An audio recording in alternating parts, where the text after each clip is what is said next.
Zabbuli ey'ekikumi Nyimusa amaaso gange eri ensozi. Okubeerwa kwange kuva wa? Okubeerwa kwange kuva eri Mukama eyakola eggulu n'ensi. Taliganya kigere kyo kusagaasagana. Oyo akukuuma taabongootenga. Laba, oyo akuuma Isirayiri taabongootenga so teyeebakenga. Mukama ye mukuumi wo. Mukama y'akusiikiriza ku mukono gwo ogwa ddyo.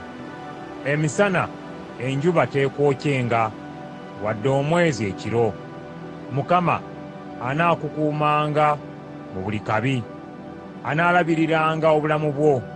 Mukama anaakukuumanga amagenda go n'amadda, okuva leero n'okutuusa emirembe gyonna. Zabbuli ey'ekikumi Nasanyuka bwe baŋŋamba nti, tugende mu nnyumba ya Mukama. Ebigere byaffe biyimiridde mu miryango gyo, ayi Yerusaalemi. Yerusaalemi yazimbibwa okuba ekibuga ekinywevu ekiyimiridde awamu. Eyo ebika byonna gye biraga, ebika bya Mukama, okutendereza erinnya lya Mukama ng'ebiragiro ebyaweebwa Isirayiri bwe biri. Eyo entebe ez'okusalirako emisango gye zaateekebwa, z'entebe ez'obwakabaka ez'ennyumba ya Dawudi. Musabirenga Yerusaalemi emirembe, abo abakwagala bafune ebirungi.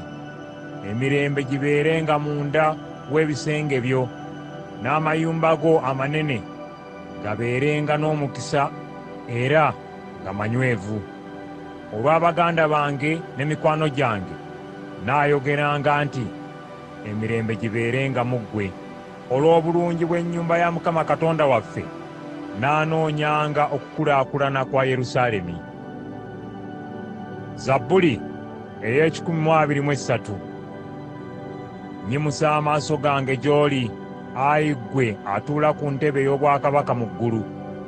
Amaaso g'abaddu nga bwe gatunuulira omukono gwa mukama waabwe, n'amaaso g'omuweereza omukazi nga bwe gatunuulira omukono gwa mugole we, n'amaaso gaffe bwe gatyo bwe gatunuulira Mukama Katonda waffe, okutuusa lw'alitusaasira. Tusaasire, Ayi Mukama, tusaasire, kubanga tunyoomeddwa nnyo ddala. Emitima gyaffe gijjudde ennaku olw'okuduulirwa abo abeeyagala, n'okunyoomebwa ab'amalala.